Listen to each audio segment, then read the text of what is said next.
Hey, hey, hey. Welcome everyone to episode 16 of Lines on a Page. My name is Thomas Price. I'm your foreman's Bob Ross tonight. And super duper thrilled to actually do something a little bit different. I've never, as far as I know, I've never drawn Wednesday Addams.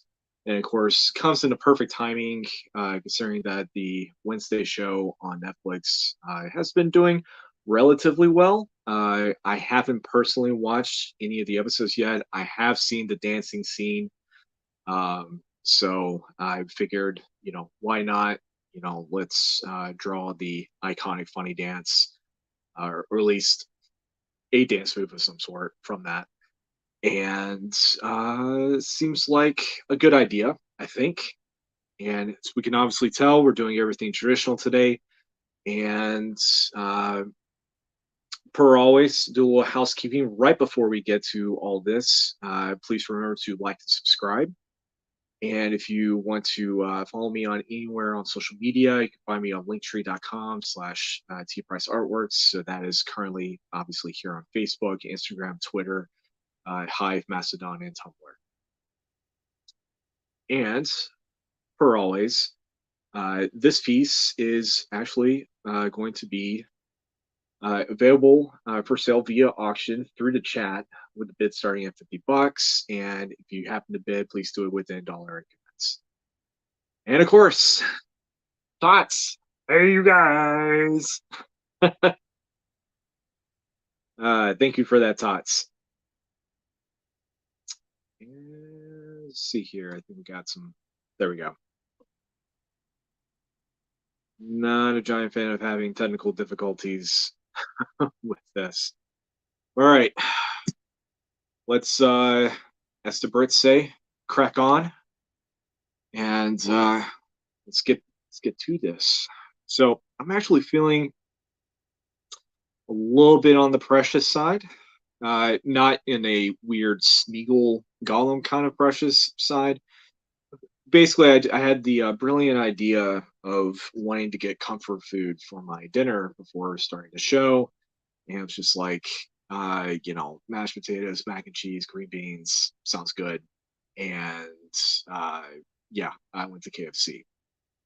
So I am mustering through basically, so that it doesn't look like I'm about to fall asleep or anything like that. So I had some caffeine in my system, so I think we should be good. And did have to get a little bit of a reference for the prom dress that she's wearing in the show. So let's get to it. Per always, if I can fix this just a little bit.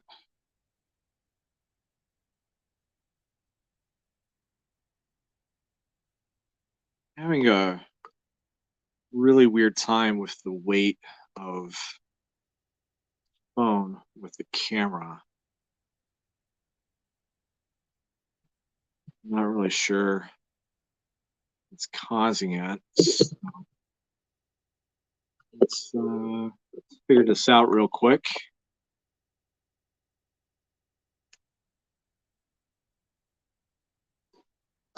Glorious, right? So I figure, since while I'm trying to fix this real quick, I am trying to think of a couple different characters for next month's um, thing. And by thing, I mean episodes for next month for Lines on a Page. And so,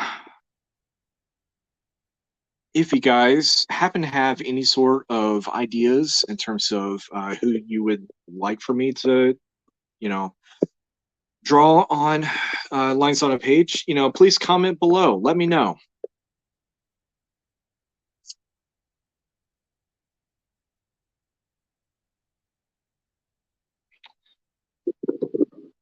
And I'm just loving basic technology right now.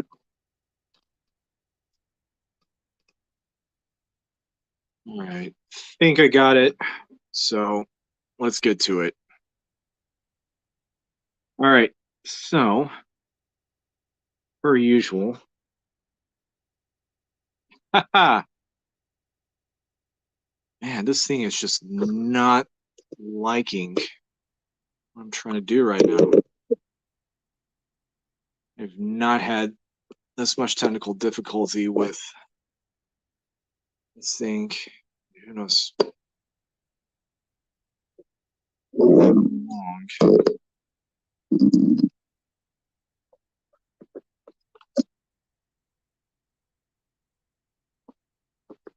Okay, think we got it. I think. All right. So, let's scoot over just a little bit. So, per usual, I'm going to be thinking about the basics.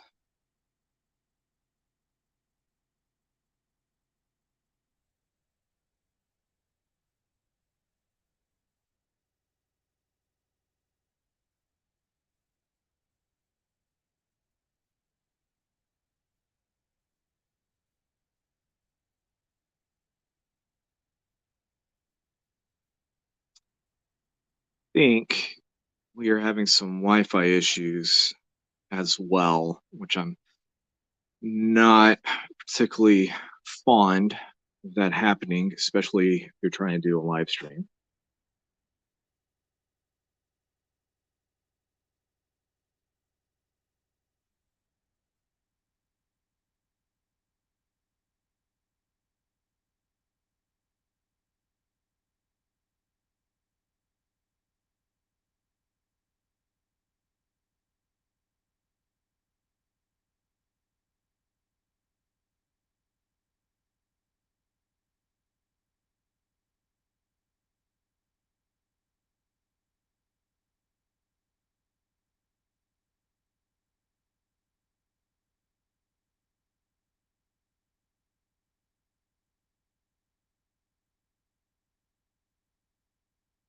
And basically, right now, I am just trying to get down the basic shapes and uh, just the overall, I guess, uh, you know, character of the character in the scene.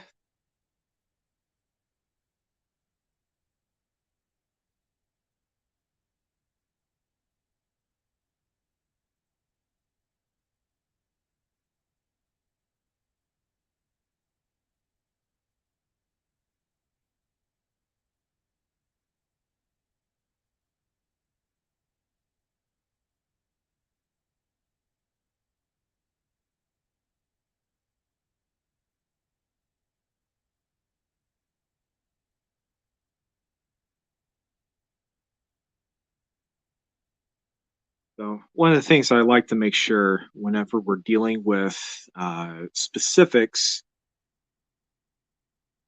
when it comes to trying to do body language and uh, some sort of uh, pose style, anything along those lines, is to basically, I guess, just try to understand what it is that the person is trying to convey within the picture itself.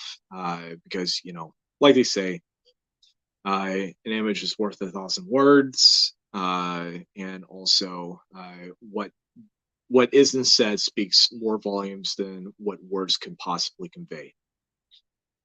And hello, Alan.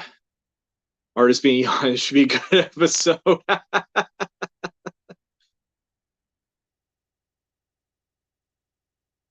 And we're coming in with the good questions. Is it more difficult drawing a character played by a real person? Or do you just kind of freestyle and put your own spin on the character? Yes.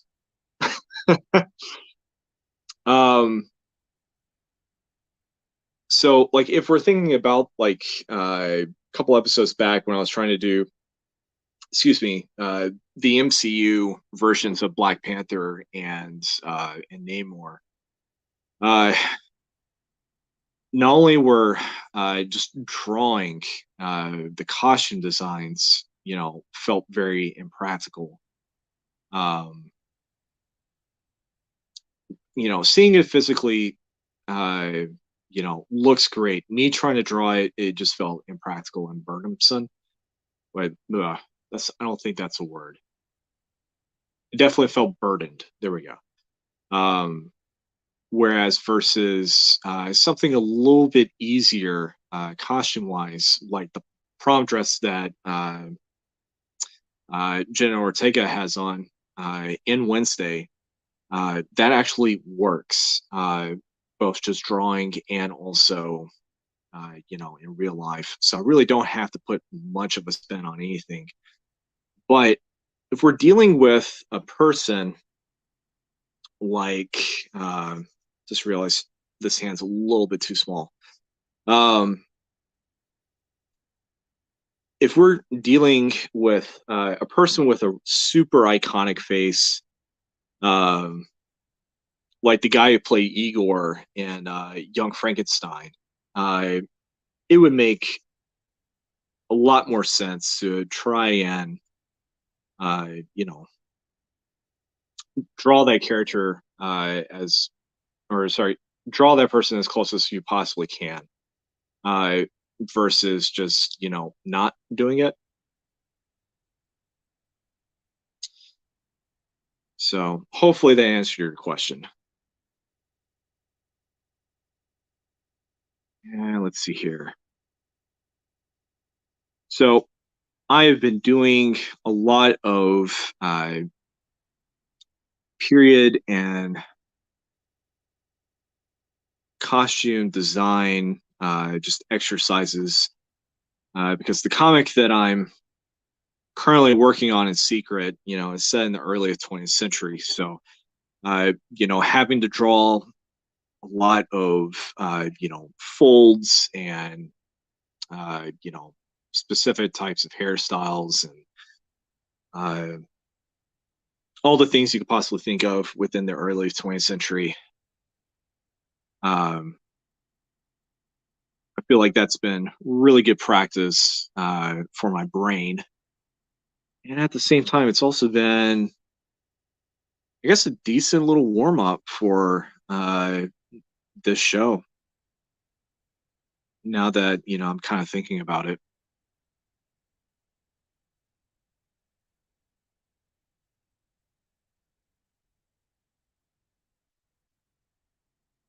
But the one thing I think is pretty common with not just Ortega's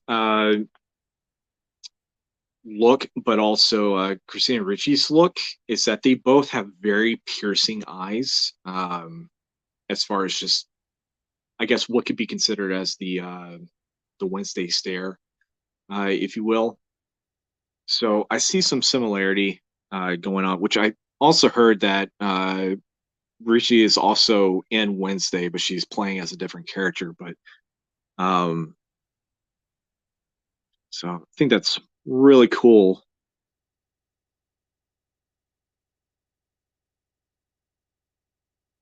That's going in, but which apparently in a random interview that I just happened to stumble upon, Ortega was just talking about how nervous she was, just being in the same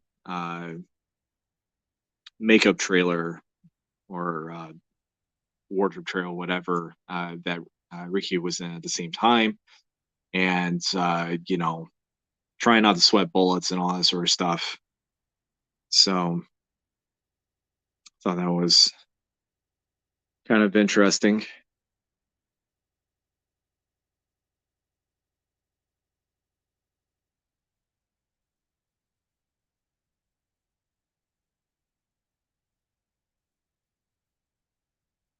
All right. So per usual, things that I've talked about in previous episodes, just mapping out the face, uh, using the the three x-axis situation. And got here.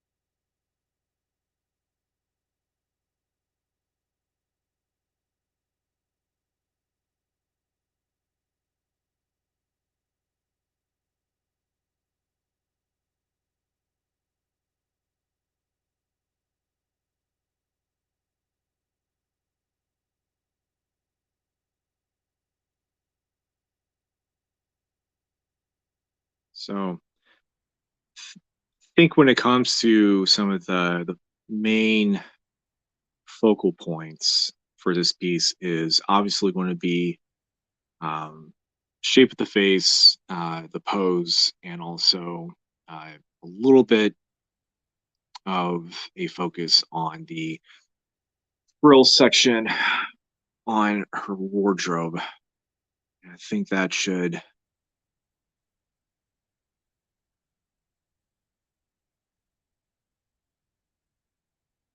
be things that we'll focus on with today's uh, live drawing.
All right, so basically just kind of roughing in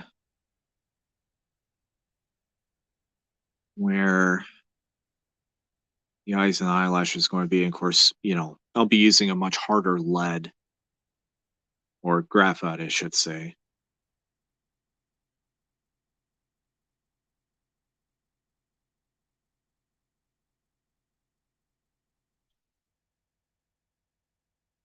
And be knocking out a bit more. So I'm going to be erasing these guidelines out of the way.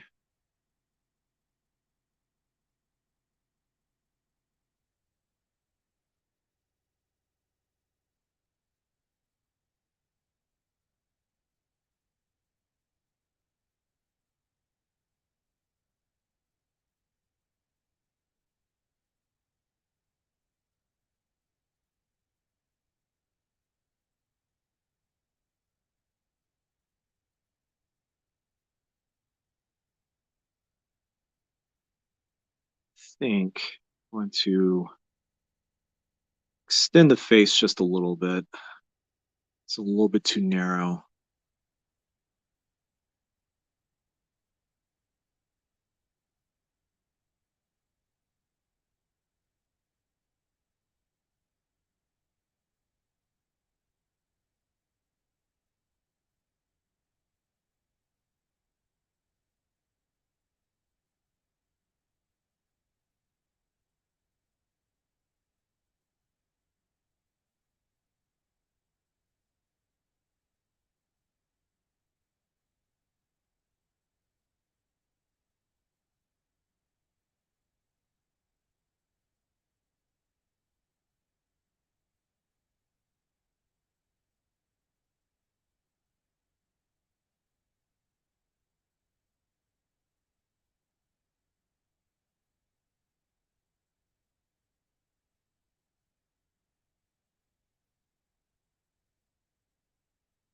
All right.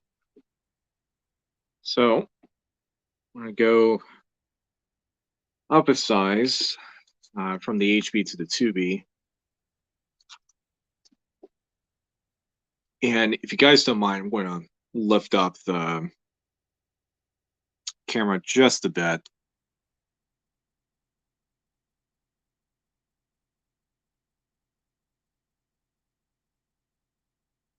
So I can see what I'm doing just a little bit easier.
So according to the pictures on Google, looks like majority of her part is almost kind of covering this eye.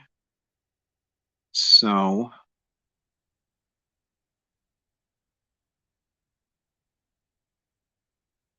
looks like I'll be getting off easy.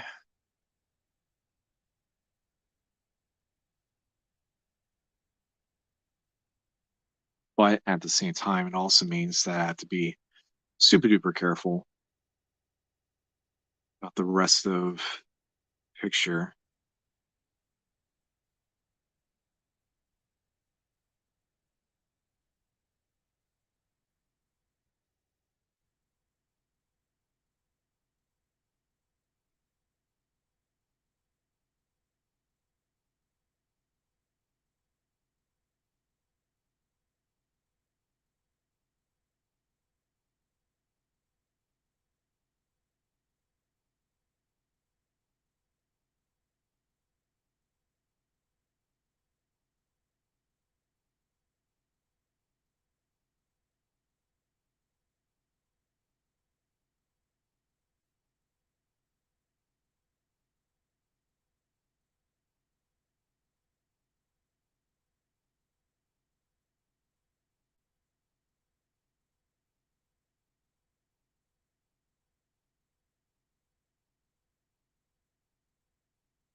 And we've got the trademark pouty lips.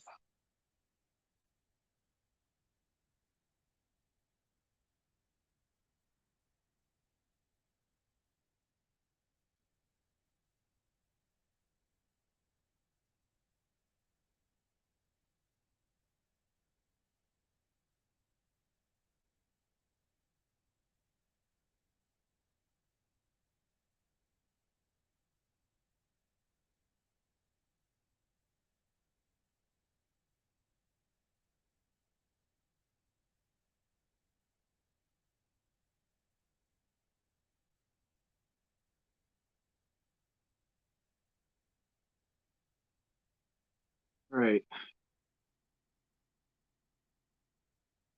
Maybe more of a portrait style pose you'd like to see in older paintings of people.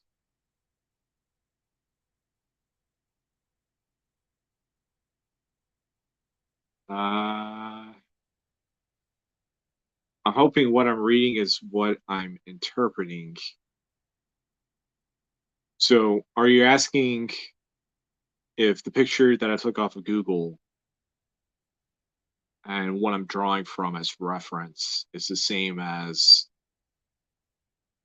uh, older paintings of portraits? Is that what you're asking?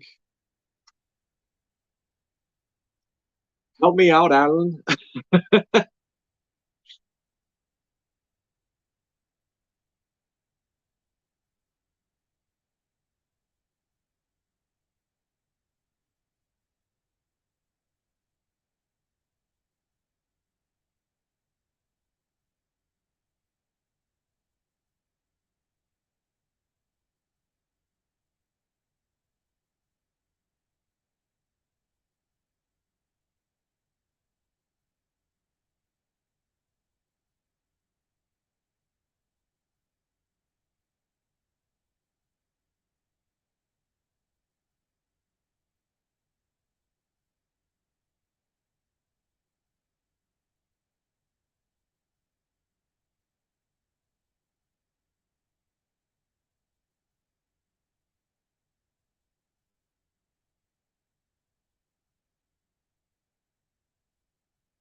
I can't tell. Yes.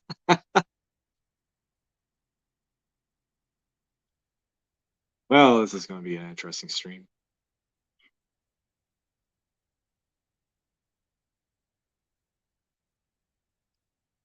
Like the way they used to make people. Okay, so I'm not sure if you heard this, Alan, at the very beginning, but basically I uh, took one of the poses of from the dance scene in Wednesday. Um, so that's basically what I did. Just went on Google, found my reference and just kind of slapped it on. Uh, so that's basically what I'm doing right now.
So completely different from, well, I don't know. I mean, I did technically watch this on Netflix today, but uh, since it has nothing pertaining to do with Wednesday Addams, I finally got around to watching Glass Onion, and that was a good sequel.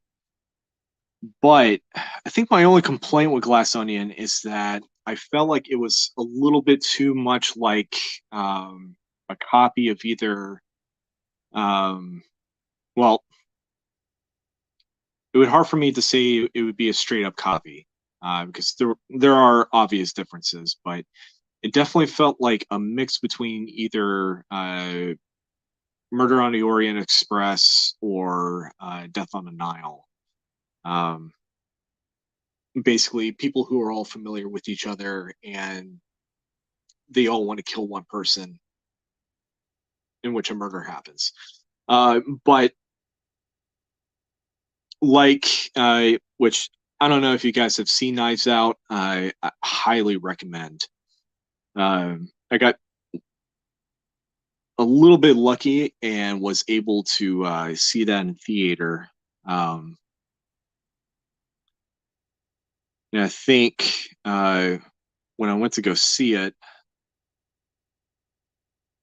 of course, there was still like, COVID protocol stuff going on, but uh, definitely felt a little bit more enjoyable, you know, being in a super sparse theater room. And it was almost like I went to a matinee, but it wasn't. It was at night. But anyways, Glass Onion, um, definitely enjoyed it. I think it's kind of funny that the southern accent that Daniel Craig adopts reminds me of Foghorn Leghorn. Um, so it was definitely uh, something that just really makes me crack up a lot. And some of the guest cameos were just totally off the wall. I just wasn't expecting that whatsoever. But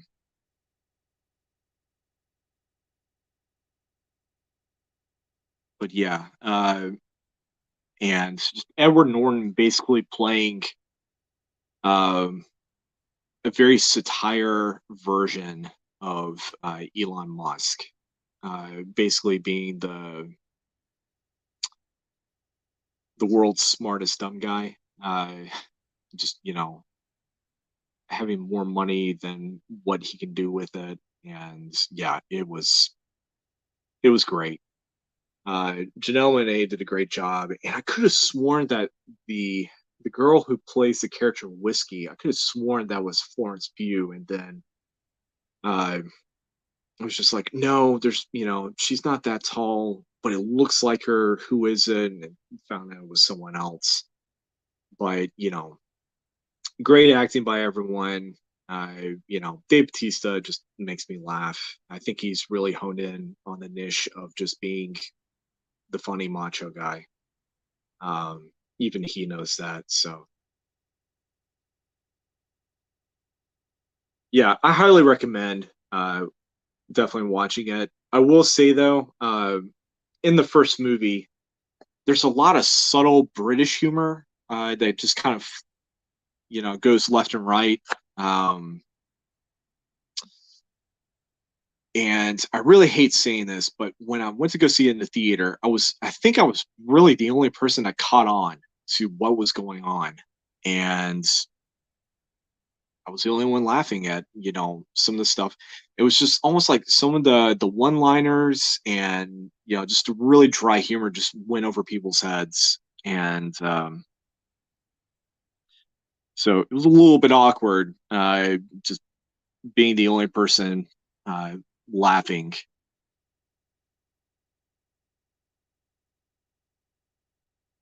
But yeah, I definitely recommend Knives Out, and I would just leave it up to you as to whether or not if you want to watch Glass Onion.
Remember, is she? Yeah, of course, black fingernails.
So I'm basically going to be calling it, um, not for like the stream, but just calling it as far as cosplayers and stuff like that. There's probably going to be an influx of people dressing up like uh, either Wednesday Addams or um, the character Ingrid. So I think a lot of people liked that character as well.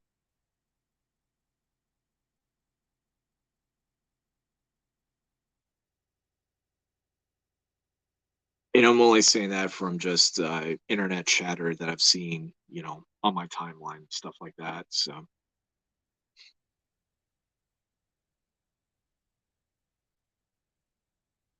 I don't think I got enough of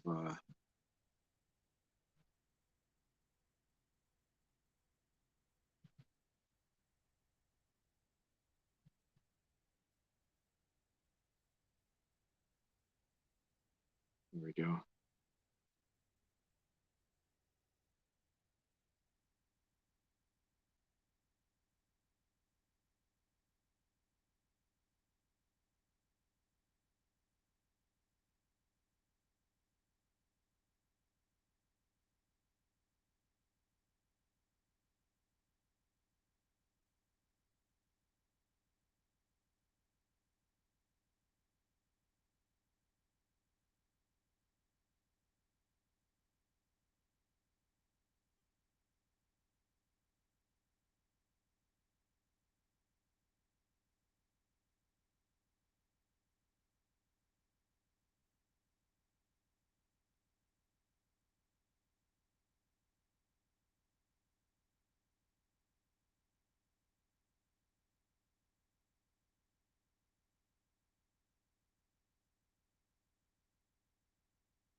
So I think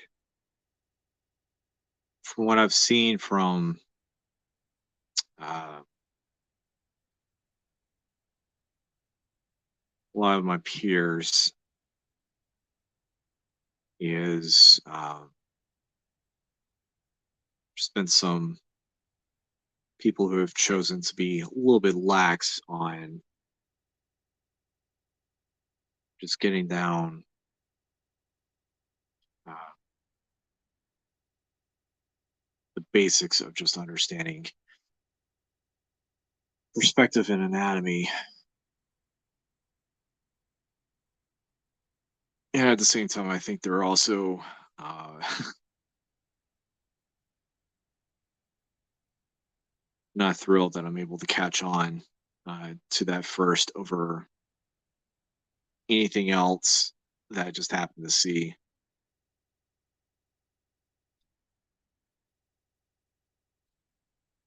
But in the end, they thank me for it. So, all right, Mr. Olive, LSA.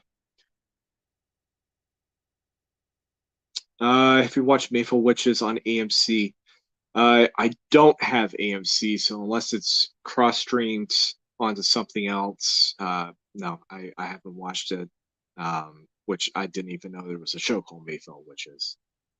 Um, Actually, right now, the only show that I'm currently binging is White Collar, because I've only seen the first season, and around the same time that that show was going on, um, I want to say Chuck was airing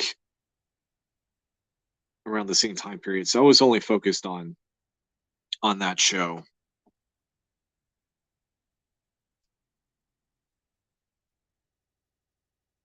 And even back then, uh, I didn't see every episode of Chuck, and thankfully, my brother had all 5 seasons, so I was able to borrow that from him, and unfortunately binge watch every episode of that,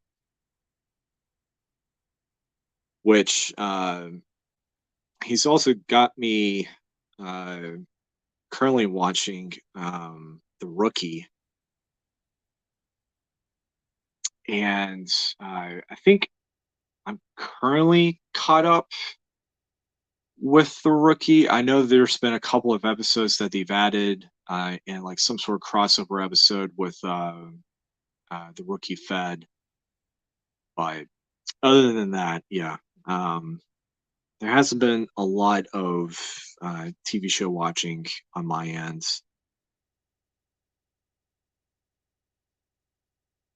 More times than none, uh, which I'm not sure if you follow me, saw my post in terms of my Spotify, but yeah, the amount of hours that I listen to Spotify is pretty obscene. Um, and it's not podcasts; it's literally music.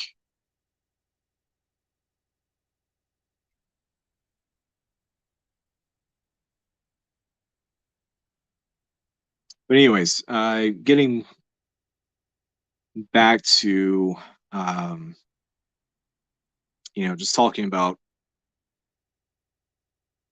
anatomy perspective. Um,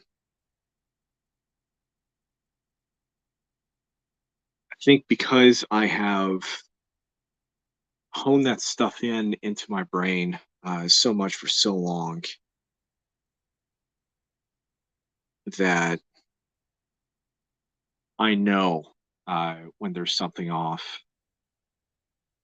and I know when there isn't something off.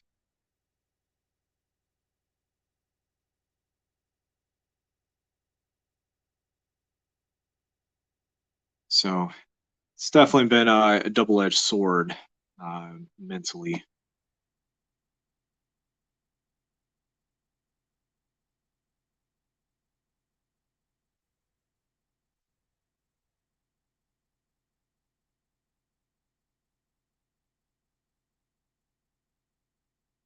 And I think it's even worse when I'm dealing with characters who aren't, I guess, average as far as just the human anatomy goes. I think that's been a cause of complaint whenever people have been. I'm going to use X Men as a perfect example. I think that's been a cause of complaint for readers of X Men whenever they, see a character like Wolverine and they're trying to figure out why is he the same height as Hugh Jackman's Wolverine. Um, because dude is literally as short as Tom Cruise. Um, so there's no reason for him to be, 6'2", when in reality, Wolverine is like 5'5", 5'6", somewhere around there. I mean, yeah, I mean he is muscular, he is stocky, but um, he is not Hollywood actor size.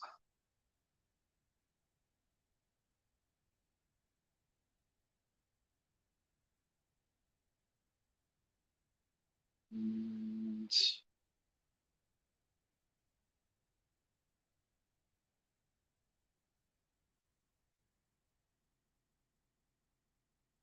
all right, let's go almost straight into inking. Because there's like so much like riffle and floof on this collar section. I think I'm just going to wing it with the ink. So we shall see how that goes.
So being super duper sketchy with some of the lines that I'm choosing right now.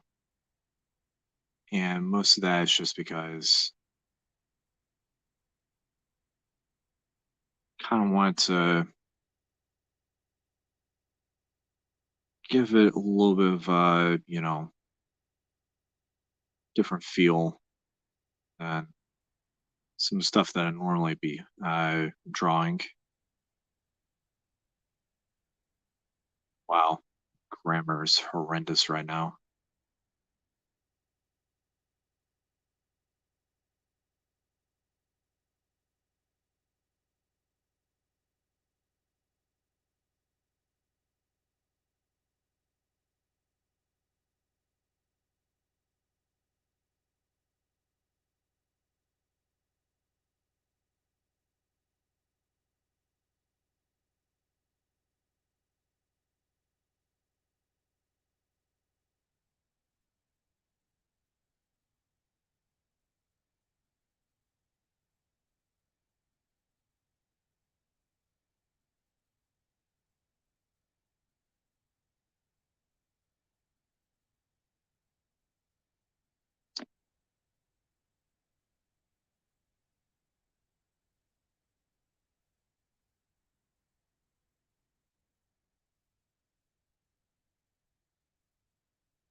And yeah.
So because most of the collar and basically the entirety of this dress, is in black, going to be leaving areas of white to basically, in some ways, kind of creating not really a negative space, but tricking the eyes and believing that there's more going on with, the dress than what's actually being seen with the eyes. And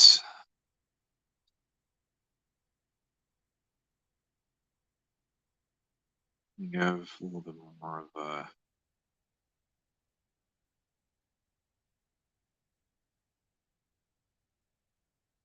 curve right there. And of course, the sections that are right here and right here, they're going to be cross-hatched quite a bit.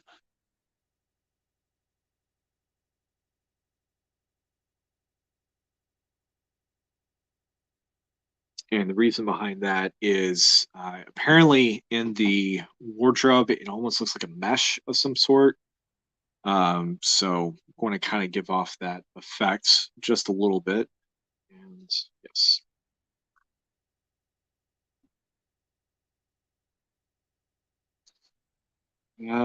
Okay. Made for Witches, streams on AMC Plus, and is based on the Anne Rice novels. Did not know that. Okay.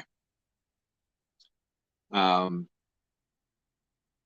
I'm kind of speaking of Anne Rice, I'm kind of surprised that there hasn't been a movie or um, limited miniseries or something like that on Ramsey's, which I really enjoyed that.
What was the other series I was thinking of?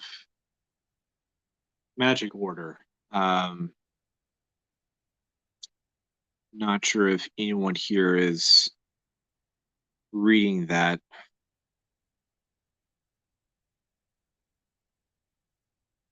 That's definitely a series that I've been slowly enjoying reading on my free time.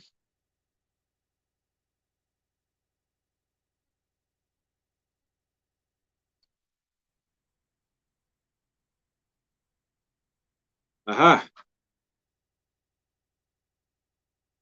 I will see you when I see you, Alan.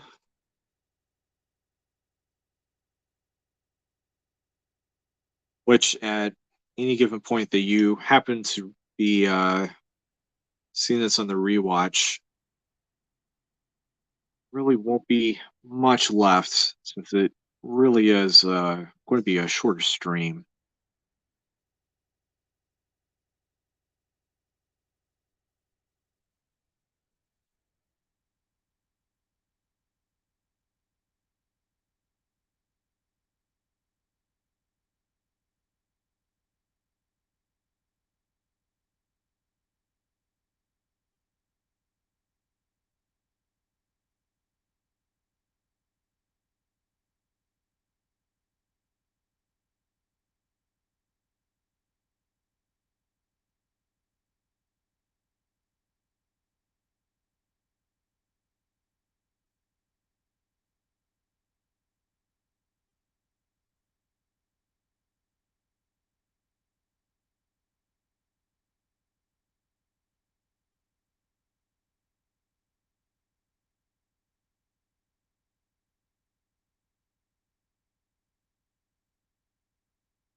Slapping down some line weight.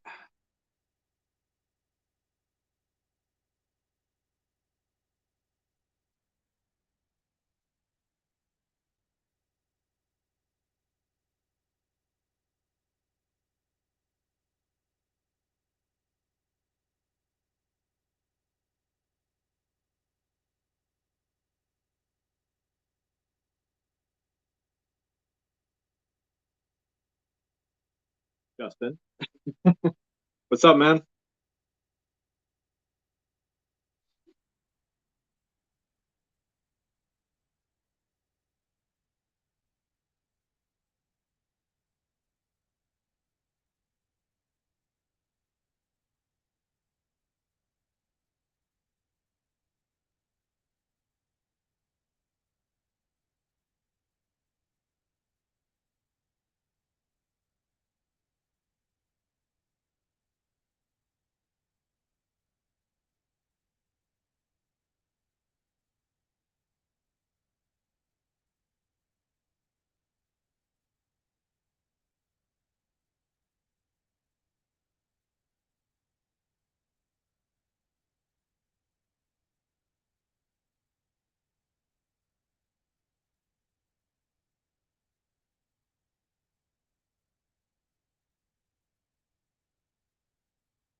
All right. So because she has black fingernails and because this hand right here is going to be obviously right from the black dress, we don't want, the nails to be disappearing.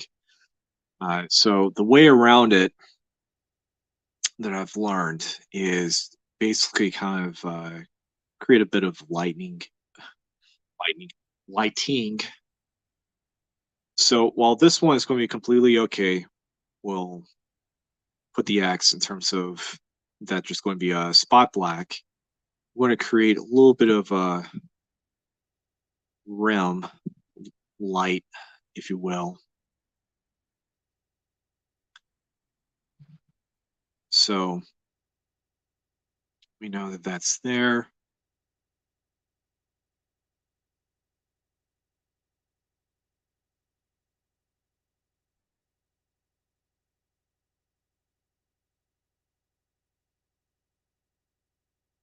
The that is there.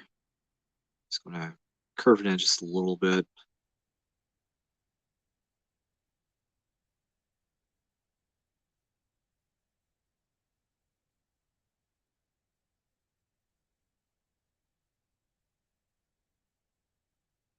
Curve that in just a little bit.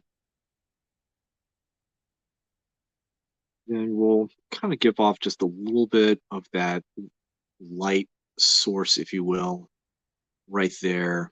This one would probably be completely black, same for here, and then also right there. So that way we can have an understanding within our eyes that their fingernails, they're there, and they've got that shimmer, glistening, whatever you want to call it.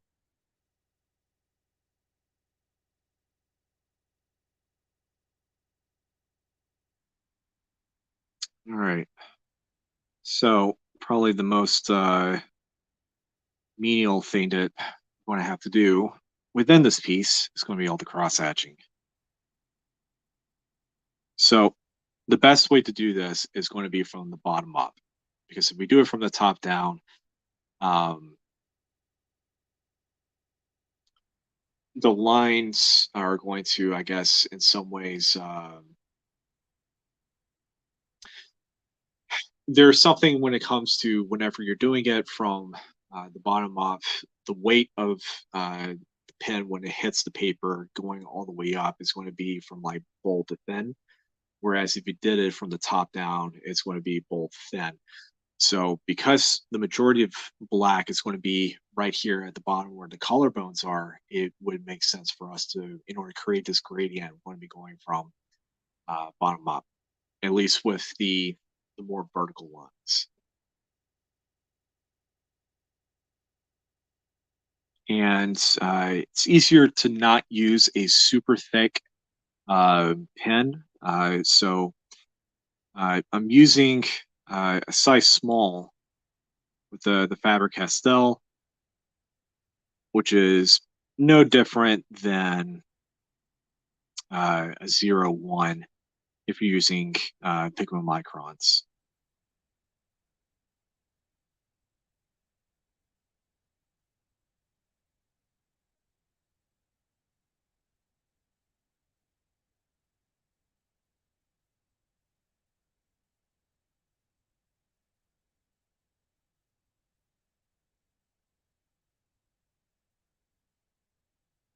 All right. So we do the rest of the cross hatching is got this tapes. Put that right there. When you start doing all the other lines, moving the paper around typically helps. Again, we're going to be doing from the bottom up.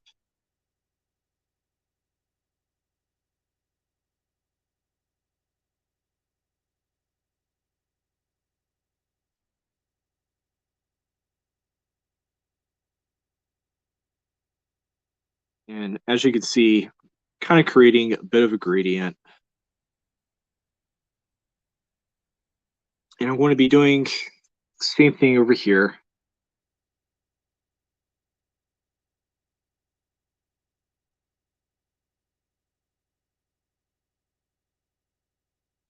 Now, I know I said not to do from the top down, but in this instance, I am going to have to cheat just a little bit.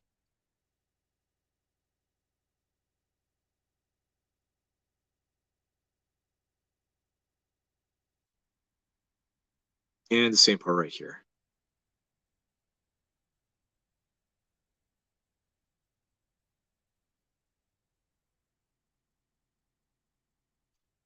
Now we're going to be doing more of a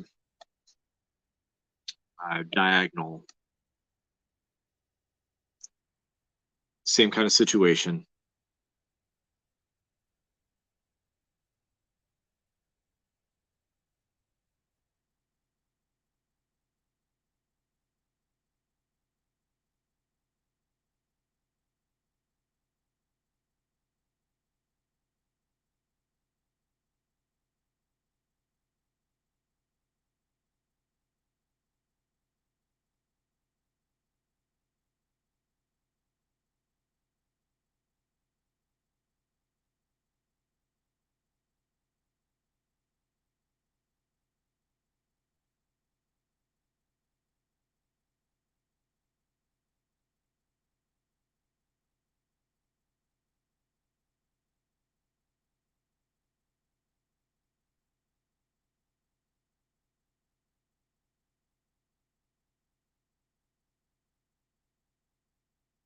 Now, the reason that moving the paper around helps is that you're able to keep the same kind of consistency within the lines whenever you're using cross hatching, so you're not having know, irregular line weights, basically.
So as you can see, we're building up a gradient.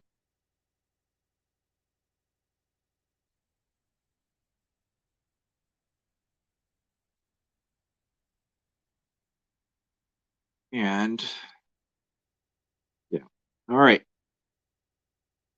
So now we're going to get into the fun part, all the black. So I'm going to do the hair last. I'm just going to focus on doing fingernails first.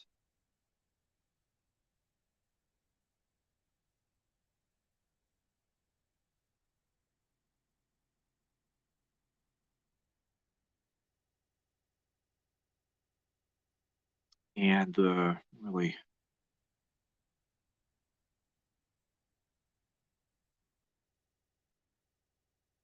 slightly intricate part of this collar.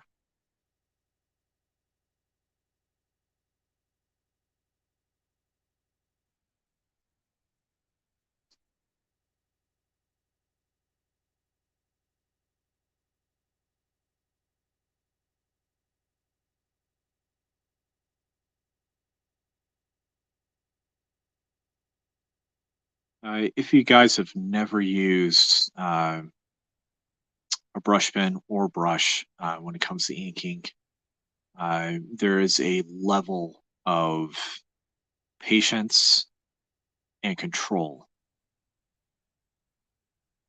Now you can just haphazardly just, slap lines wherever you want. And if that's the thing that you're going for, then not going to stop you. But if you really do want to get nice lines, then you're going to have to exercise patience.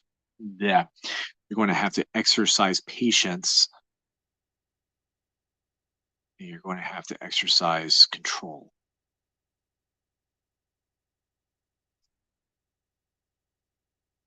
And, trust me, it took me probably close to about 2 years to really wrestle uh, using a brush pen. And most days, I don't even think I've fully captured what all you can do.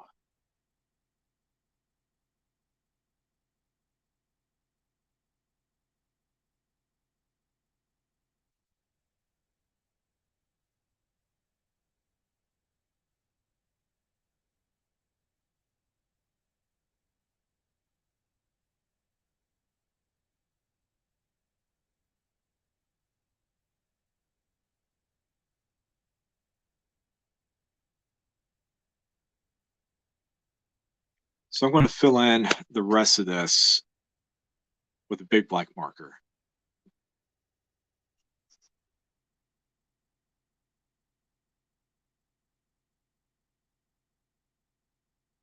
And doing this, kind of saves time. But you're probably thinking, why did you do an entire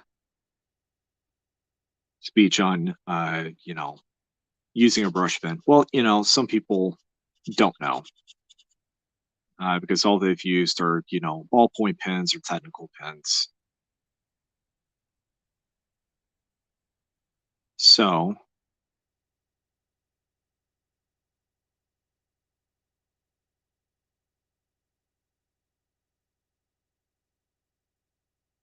for any person out there that, is wanting to experiment using brush pens or just straight up using brush or even, quill pens like the,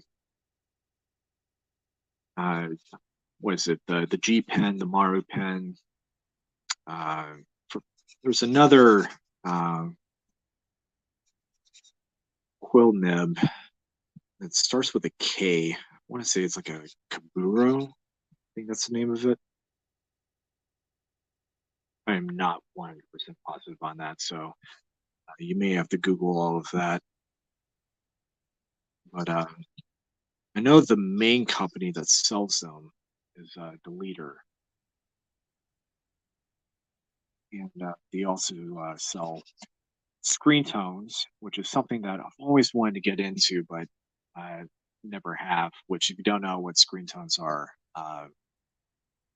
they're basically what looks like tracing paper almost, but they have like various degrees of um, gray tones. And what you would do is that you would take an X-Acto knife or a straight edge razor of some sort.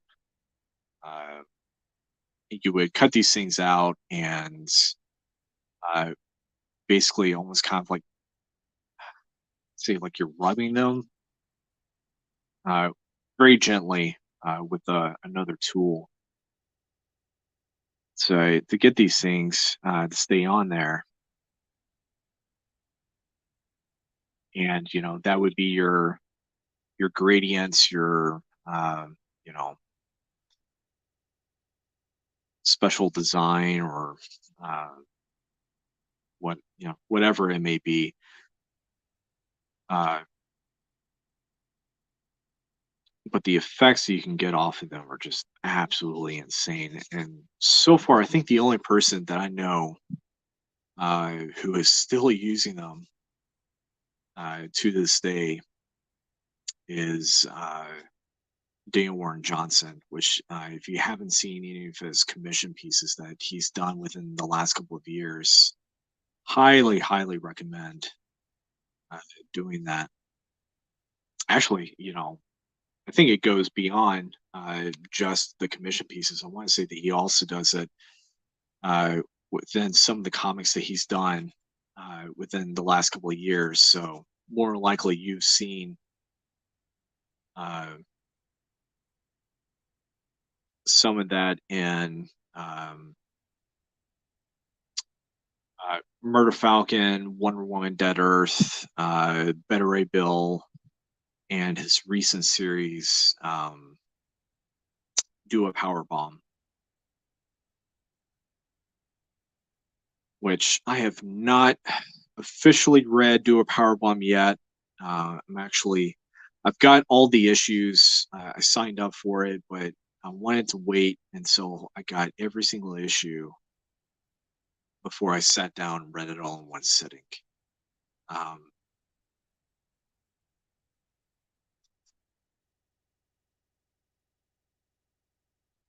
and it was kind of the same way when Wonder Woman Dead Earth came out, which it was great to read every issue when it did come out during the pandemic, but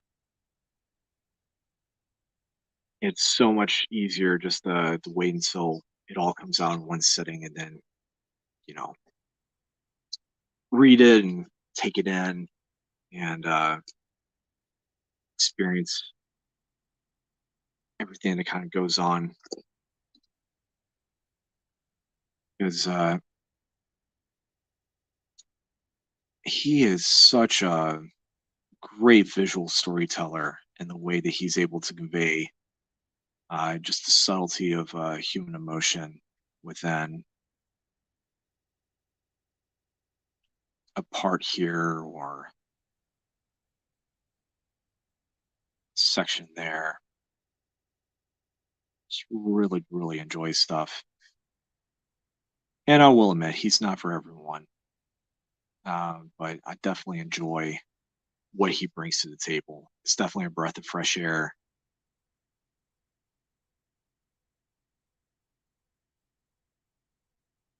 Especially when you have so many people who are trying to be like, you know, the next Stuart Eminem or uh, the next, I don't know,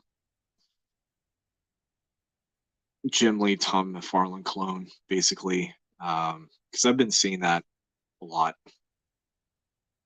And there's nothing wrong with either, the fact that a person is influenced by a specific artist or artists, It's just there's more to it than just one person.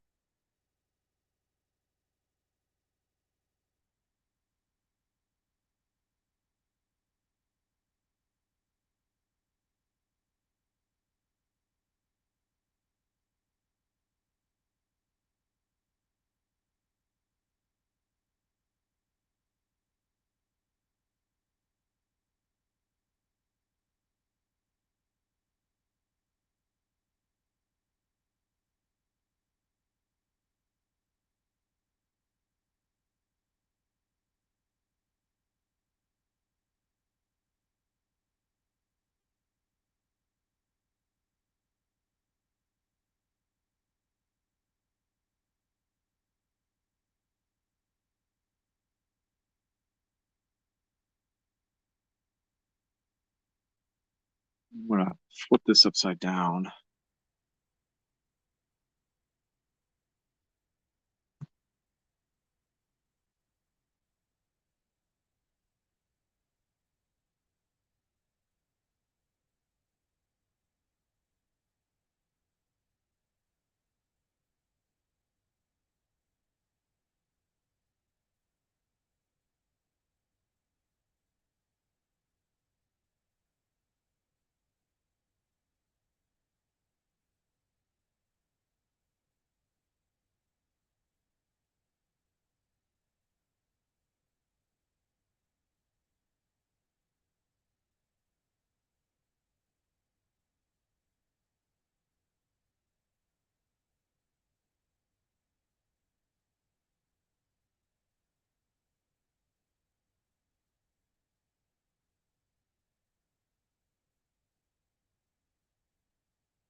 Right.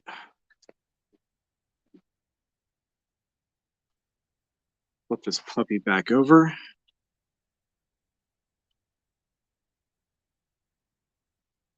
And we're gonna go back and throw in some extra lines here and there.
And last but not least, we're going to be throwing in some white ink. Add in a little extra pop.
All right.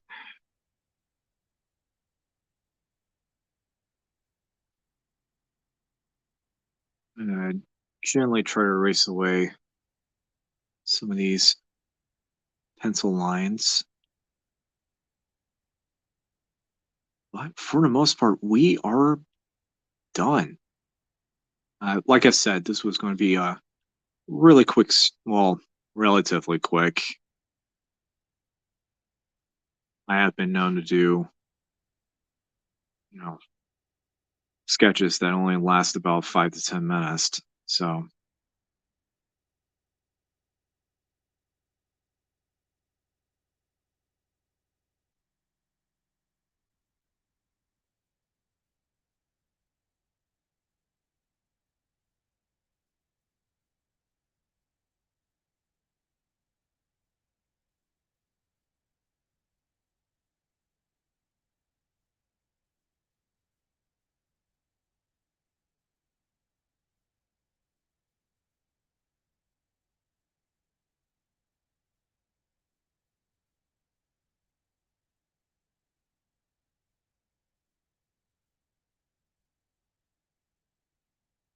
and yeah, I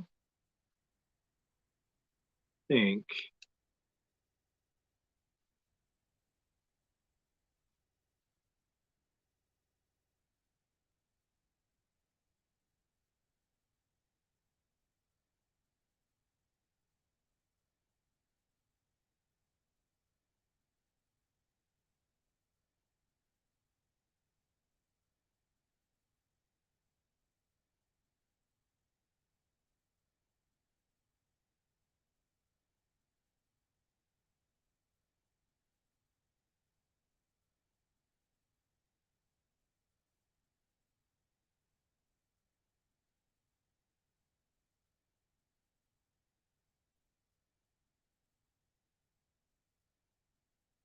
think I'm going to do something really quick into the background.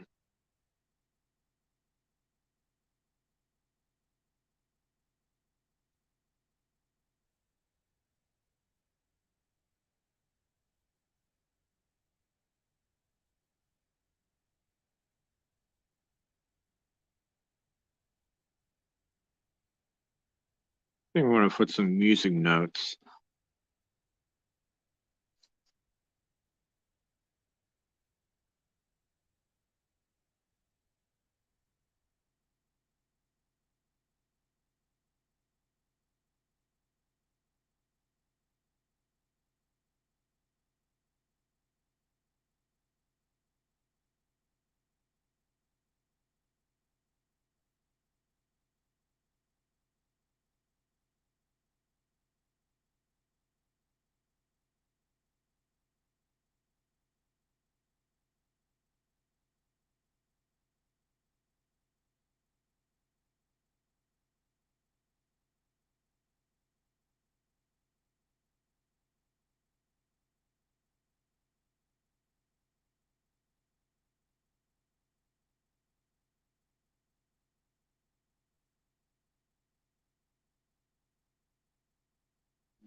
Hang on, I'm trying to remember something real quick.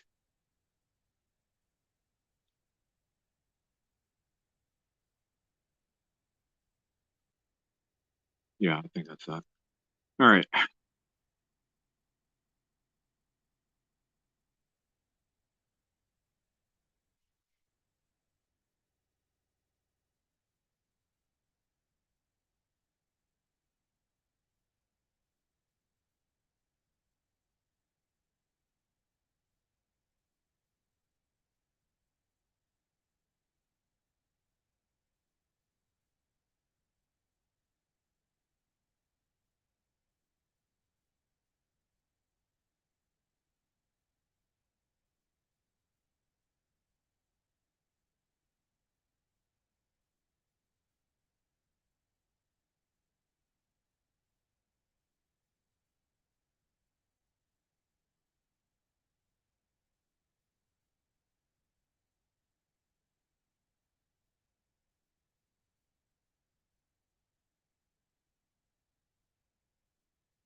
So not totally accurate with music theory, but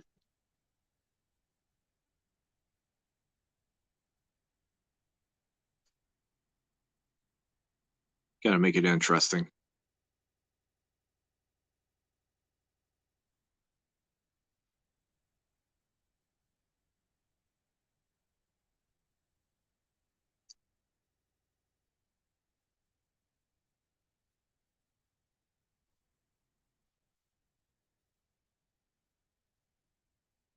All right. Last but not least, sign it off at the bottom.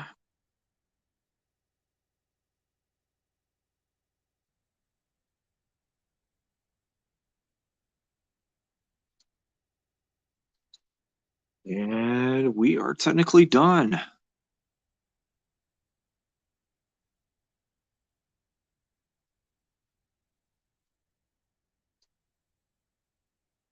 All right. Give you guys a closer look at what is here.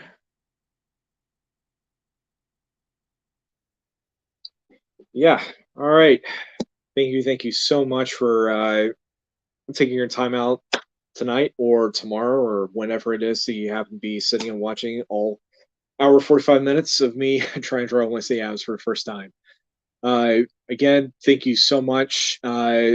Last bit of housekeeping. Haven Comics is located at 1871 Slaughter Road in Madison, Alabama, and it's open from Wednesday through Sunday.